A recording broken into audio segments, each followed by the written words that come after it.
வணக்கம் இனிய உறவுகளே.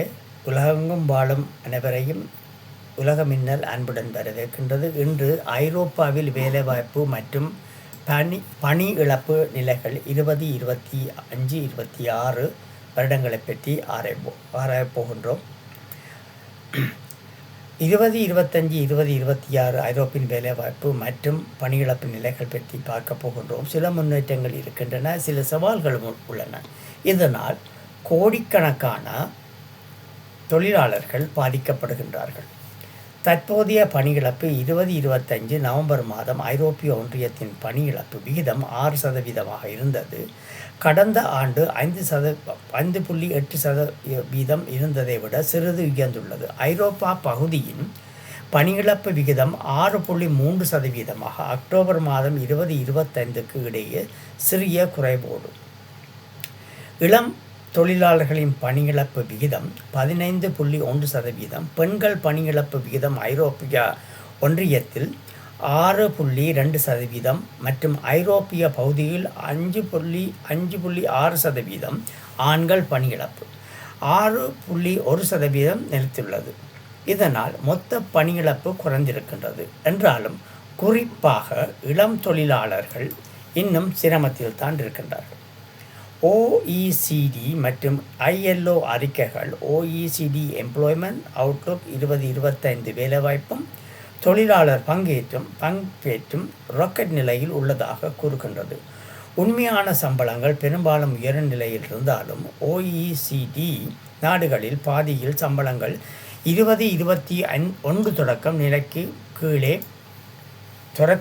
கீழே உள்ளன. மற்றொரு ILO employment and social trends 2026 அறிக்கை கவலைக்கிடமான நிலையை காட்டுகின்றது.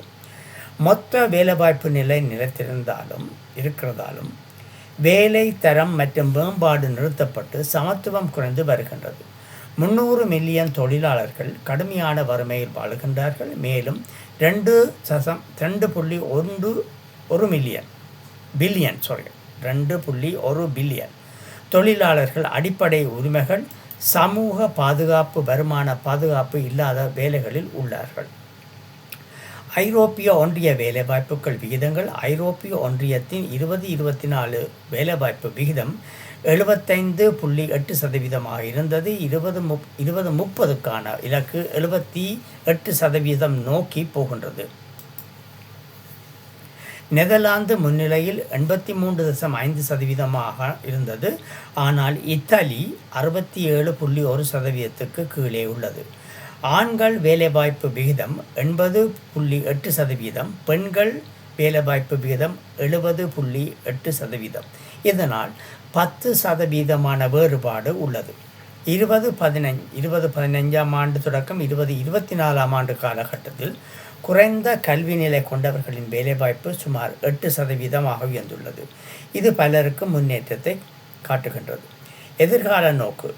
ஐரோப்பியாவின் வேலை சந்தை கொரோனா நாணயத்துக்கு பிறகு மீட்கப்பட்டாலும் பெரும் சவால்கள் இன்னும் உள்ளன. வேலை தரம், சமத்துவம், இளம் தொழிலாளர்களின் பணியிழப்பு போன்ற பிரச்சனைகள் முக்கியமானவையாக உள்ளன. ஐரோப்பிய ஒன்றியம் European pillar of social rights மூலம் 2030க்குள் உயர் வேலைவாய்ப்பு மற்றும் சமூக பாதுகாப்பை மேம்படுத்த முயற்சிக்கின்றது. முடிவாக மொத்தமாக சொல்லப்போனால் ஐரோப்பியாவின் வேலை சந்தை முன்னேற்றம் காண்பதாக இருந்தாலும் இன்னும் பல சவால்கள் உள்ளன. கோடிக்கணக்கான தொழிலாளர்கள் இன்னும் பாதிப்பை அனுபவிக்கின்றனர். இளம் தொழிலாளர்கள் மற்றும் பாலின வேறுபாடுகள் முக்கிய பிரச்சனையாக உள்ளன. எதிர்காலம் இந்த நிலைகளை கவனித்து செல்லும் பொழுது வேலைவாய்ப்புகள் மேம்படுத்தப்படும்.